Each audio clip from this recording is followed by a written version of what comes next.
జనని బయటికి రావే. నువ్వు ఒంటరిగా గదిలో కూర్చొని కుమిలిపోతూ కన్నీరు కారిస్తే ఆ కన్నీళ్లు కాలాన్ని ఆపవు, ఘోరాన్ని ఆపలేవు. గుణ అసలు ఫోన్ తీయడం లేదు. నువ్వు ఇక్కడే ఇలాగే కూర్చొని ఏడుస్తూ ఉంటే అవతల గుణ సౌమ్య మెడలో తాళి కడితే నీ బతుకు ఎగతాళైపోతుంది. కన్నీళ్లు తుడుచుకోవే, జరగబోయే దుర్మార్గానికి ఎదురెళ్ళవే. ఆ దుష్ట శక్తి దుర్మార్గాలని ఆపడం నీ పిల్లల వల్ల కాదు. నీ జీవితాన్ని నాశనం చెయ్యడమే దాని ధ్యేయం. అది ఎంతకైనా తెగబడుతుంది. నీ మౌనం నీకు శాపం అవుతుంది. జర్నీ, తలుపు తీయవే, తలుపు తీయి. నీ మౌనం నీకు శాపం అవుతుంది. నీ జీవితాన్ని నాశనం చేస్తుంది. నీ బ్రతుకు మొత్తం ఆగమైపోతుంది. నీ పిల్లలు నీకు దగ్గరే. నువ్విలాగే కూర్చొని ఏడుపుకి అంకితమైతే ఎంతకాలం బ్రతికిన బ్రతుకి అర్థం లేకుండా పోతుంది. నా మాట వినవే, అంత చెల్ల చెదురైపోతారే. జర్నీ, నువ్వు ప్రాణంగా చూసుకున్న పిల్లలు నీకు అందకుండా పోతారు. ఎవరికి వారే యమునా తీరైతే నువ్వు రెక్కలు తెగిన పక్షిలా ఉండిపోవాల్సి వస్తుంది. నువ్విప్పుడు ధైర్యం చేయకపోతే నీ పిల్లలు దిక్కుమాలిన వాళ్ళైపోతారే. నీ బ్రతుకు దయనీయమైపోతుంది. తలుపు తీయవే, తలుపు తీయి జనని. జనని, తలుపు తీయవే జనని. నువ్వు తెగించకపోతే ఆ శక్తి బరి తెగించిపోతుంది. అందరి బ్రతుకుల్లో నిప్పులు పోస్తుంది. నిన్ను గుణకి దూరం చేయడమే కాదే, పిల్లల్ని కూడా గుణకి దూరం చేస్తుంది. వాళ్ళని రోడ్డున పడేస్తుంది. రావే, బయటికి రా.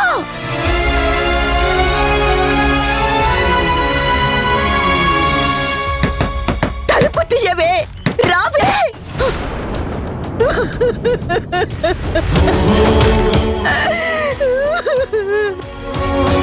ఈ కార్యం ఆపాల్సిన దానివి, వాళ్ళ కళ్ళు తెరిపించాల్సిన దానివి నువ్వు ఒక్కదానివే. ఆ శక్తిని కట్టడి చెయ్యాలన్నా, గుణాన్ని నిలదీయాలన్నా నీ ఒక్కదాని వల్లే సాధ్యం. పదమ్మా.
శక్తి, వాళ్ళేదో ప్లాన్ చేస్తున్నారు. పెళ్లి పెటాకులవుతుందేమో అని నాకు భయంగా ఉంది.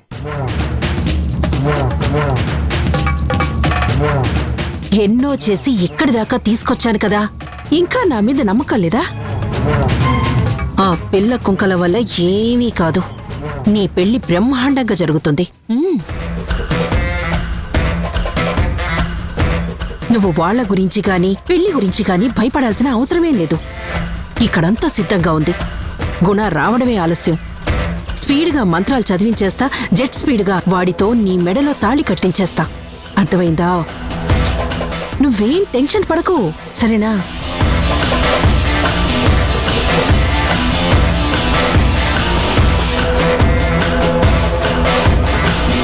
ఈవిడేమో ధైర్యం చెప్తోంది, చూస్తే వాతావరణం ప్రస్తుతానికి ప్రశాంతంగా ఉంది.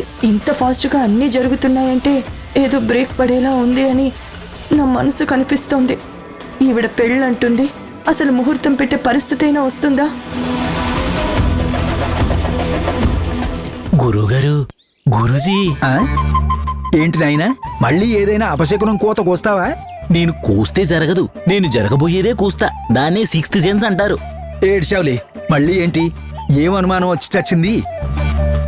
గురూజీ, అసలు ఈ తంతు జరుగుతుందా అని ఇంతకు ముందు నేనొక్కనే డౌట్ పడేవాణ్ణి. ఇప్పుడు ఆ డౌట్కి బలం చేకూరింది. డౌట్కి బలమా? ఏమిటది? ఒకసారి ఆ లుక్ ఆ పెళ్లి కూతురు వైపు వేసుకోండి.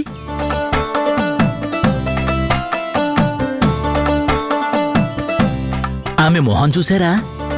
పెళ్ళంటే పెళ్లి కూతురి మొహం ఎంత కలకలలాడాలి. ఆ మొహంలో నవ్వు స్పష్టంగా కనపడాలి. ఎప్పుడెప్పుడు తాలి మెళ్ళో పడుతుందా అని ఆతృత ఉండాలి. కాని చూడండి, ఆ మొహం నీకు ఎలా కనిపిస్తుంది? నాకు పెళ్లి కోసం ఆరాట పడుతున్నట్టుగానే అనిపిస్తోంది. అదే మరి కామెడీ అంటే. కలవరం, భయం, ఆందోళన. అసలు ఈ తంతు అవుతుందో లేదో అన్న అనుమానం స్పష్టంగా నేను చదవగలుగుతున్నాను గురుగారు. వెధవ. చదవాల్సిన శాస్త్రాలేవి చదవవు గాని ఇలాంటివి బాగానే చదువుతావు. పిచ్చి పిచ్చి వాగుడు ఆపకపోతే తిన్నగా ఏటి ఒడ్డుకే తీసుకుపోయి నీ పేరు మీద తర్పణ వదిలేస్తాను. జాగ్రత్త. వెధవ. పని చేసుకో.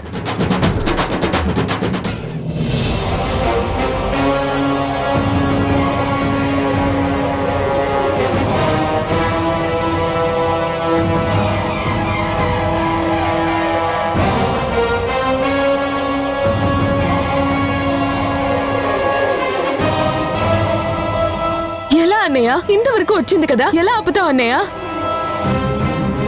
నువ్వే ఏదో ఒకటి చేసి ఆపాలన్నయ్యా. అంకుల్, ఆలోచించండి. ఏం చేస్తే ఈ పెళ్ళి ఆగుతుందో ఆలోచించండి.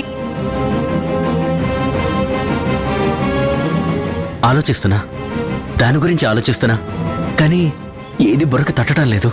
టెన్షన్ పడితే ఆలోచనలు రావు అంకుల్. మేమైతే టెన్షన్లో ఉన్నాం. మీరు కాస్త ప్లెజెంట్గా, కాస్త రిలాక్స్గా ఆలోచించండి అంకుల్. ఏదో ఒకటి చెయ్యాలి. ఎలాైనా సరే ఈ పెళ్లిని ఆపాలి. ఆయన నిశ్చితార్థం అని చెప్పి పెళ్లికి ఏర్పాటు చేయడం ఏంటన్నయ్య? అదే నాకు అర్థం కావట్లేదు. అంతా ఈ దుర్మార్గపు అత్త ప్లానే.